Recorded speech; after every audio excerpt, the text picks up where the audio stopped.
with Jesus today. Shalom, selamat sahabat teman-teman. Virtual devotion kita atau renungan buka sabat kita pada sabat hari ini berjudul Ayo mengatur waktu kita dengan baik. Ayat intinya kita boleh lihat di Amsal 6 ayat 6 sampai dengan ayatnya yang ke-8 dan Pengkhotbah 3 ayatnya yang pertama. Teman-teman, di situasi pandemi ini kita mungkin sering menghabiskan waktu kita di rumah. Sudah tentu. Bahkan bersekolah, bergereja pun kita melakukannya secara virtual atau melewati daring. Yang pasti kita melakukannya di rumah. Dan pada suatu titik kita merasa bosan, kita merasa malas. Itu sudah pasti karena suasana yang kita hadapi hanya itu-itu saja. Ruang gerak yang kita lakukan hanya terbatas, hanya di kamar tidur, ruang makan, ruang keluarga, atau teras. Dan bahkan kadang waktu kita bangun pagi pun kita mepet-mepet, kita 5 menit sebelum masuk kelas kita baru bangun-bangun, kita beres buku dan buru-buru menyiapkan gadget kita, lalu kita mengikuti kelas, kita mengikuti PJJ. Memang suasana saat ini tanpa kita sadari menjadi lebih susah daripada suasana kita sebelum COVID ini. Salah satu hal mengatur waktu dengan baik sesudah bangun tidur di pagi hari, kita sudah bersiap-siap untuk di depan gadget kita, dan sebelum tidur di malam hari pun kita kadang masih meluangkan waktu, kita masih spending time kita di depan gadget kita. Tapi itu yang membuat kita jadi susah tidur. Gadget lah yang membuat kita susah tidur, dan otomatis jika kita susah tidur maka kita akan terlambat bangun. Tetapi jangan sedih ya teman-teman. Saya punya solusinya. Ayo sama-sama kita buka Alkitab kita dan baca Alkitab kita di Amsal 6 ayat 6 sampai yang ke-8 yang berbunyi, "Hai pemalas, pergilah kepada semut, perhatikanlah lakunya dan jadilah bijak."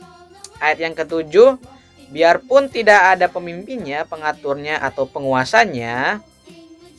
Ayat yang ke-8, "Ia menyediakan rotinya di musim panas dan mengumpulkan makanannya pada waktu panen." Wah, kita bisa belajar dari kehidupan semut ya teman-teman. Lalu juga kita bisa baca di Pengkhotbah 3 ayatnya yang pertama, "Untuk segala sesuatu ada masanya. Untuk apapun di bawah langit ada waktunya." Nah, jadi teman-teman, Alkitab menasihati kita untuk mempergunakan waktu kita dengan baik. Oleh karena apa? Ada waktu untuk membaca firman Tuhan, ada waktu untuk belajar, ada waktu untuk bermain. Dan tahu nggak teman-teman? Kalau kita bisa menggunakan waktu kita dengan baik, kita disebut adalah anak-anak yang bijak.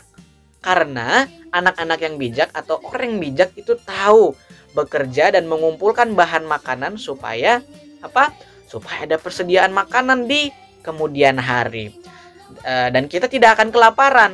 Sama seperti semut saja bisa mengatur waktunya untuk mencari makanan, menyediakan persediaan makanan untuk musim dingin tiba. Dan ketika musim dingin tiba, semut bisa menikmati persediaan yang semut sudah sediakan. Nah, sama sepertinya dalam implementasi kehidupan kita juga tidak boleh kalah dengan si semut. Ya, teman-teman, oleh karena apa? Kita statusnya sebagai anak-anak Tuhan, anak Tuhan Yesus harus belajar mengatur waktu kita, lalu menjadwalkan kegiatan kita di dalam satu hari, atau mungkin kita menjadwalkan atau merencanakan kegiatan kita di dalam 1 minggu atau 1 bulan. Dimulai dari pagi hari saat kita bangun tidur sampai malam hari saat sebelum kita tidur. Dan juga teman-teman, jangan lupa untuk apa? Untuk meminta bantuan untuk orang tua atau kakak, kalau kita punya kakak, untuk menyusun jadwal kegiatan kita dengan baik. dan juga sehingga kita juga bisa jadi anak-anak bijak. Kalau kita di sini punya adik, kita bisa memberikan contoh yang baik kepada adik kita untuk memaintain atau memanage waktu kita dengan baik. Sehingga kita juga bisa disebut sebagai anak-anak yang bijak, selalu rajin, semangat, produktif, ya, semangat utamanya dan juga kreatif. Demikianlah renungan Buka Sabat kita pada Sabat hari ini. Sampai ketemu di Sabat depan, teman-teman. Salam sehat dan Tuhan memberkati kita. Shalom.